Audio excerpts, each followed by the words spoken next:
साहेब हर केहू कलाकार के गीत होला ओ सही आज गवाली अगर उन्हीं के सुनाई कि जा जा तरु सुन के जा जय हो सनम हजी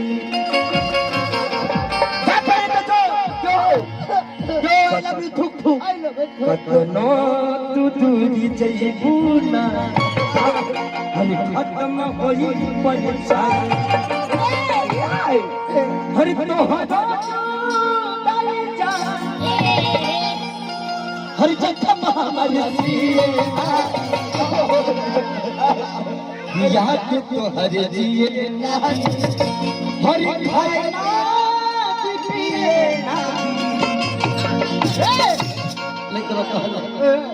जा जा ताजु सुन के जा आए हो सनम हमारे भारत के जा ए हो सनम हमारे लो तुझी चाहिए खत्म होई परेशानी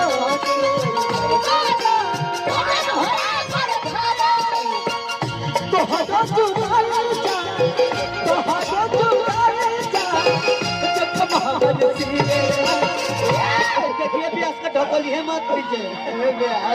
याद तो हर जिए ना हर खाए ना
बताओ अपन बाप के घोड़े तो न बेच के नहीं थे दुख के नहीं थे जब तो छोड़ के जा देखिए बात तो हमारे प्यार के नाम समझ हां ट्रैक्टर तो पूरी रास्ता टाली बेच के तोरा खाती अब का मत लाजना हमसे दूर रह के क्या करके हमसे दूर अब तो जुदाई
जिए नदी